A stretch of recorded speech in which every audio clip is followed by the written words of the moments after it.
Brilliance Audio presents the unabridged recording of A Pleasure and a Calling by Phil Hogan, performed by Michael Page.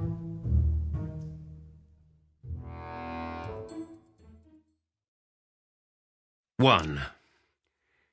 If you were to put a gun to my head and ask me to explain myself, I suppose I might begin by saying that we are all creatures of habit. But then you might wonder what creature of habit is a slave to the habits of others. All I can say is that the habitual is what I love most and am made for, that the best I can do is hang on, have faith, and hope what has lately blown through our unremarkable but well-ordered town will be forgotten, and all will be calm again. Right now I feel lucky to hear myself breathe. The air is dangerously thin. It seems to rush in my ears.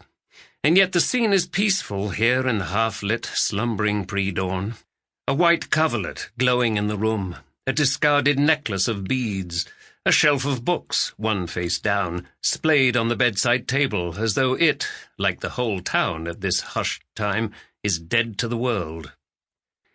I cannot make out the title, but the sight of this book with its familiar cover image, the shape of a man in raised gilt, returns to me that day, not too long ago, when the wind changed and the sky blackened, and ordinary life, startled by the sudden thunderclap of the unusual, reared, kicked over the lantern, and turned the barn into a raging inferno whose leaping, thrilling flames could be seen from 100 miles away. It was a day that started as quietly as this one. Another dawn, a dawn suffused with love, I am not afraid to say. Though if I pause to mention the girl at the heart of things, or at least her habits, it is only to illustrate the contrast of events, how beauty and ugliness can live so surprisingly cheek by jowl, the one unseen by the other.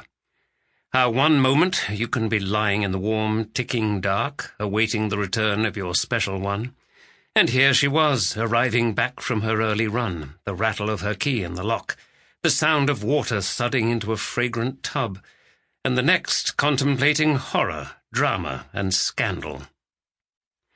This is the route my memory instantly takes to capture that day, though the truth is I didn't hear the news until she had pedalled off into the crisp, bright morning, and I had walked to my office. The rest of our leafy, prosperous community will recall it in their own way. The point is that this was the day the Cooksons of Eastfield Lane returned from their annual spring break in the Seychelles to... Sample complete. Ready to continue?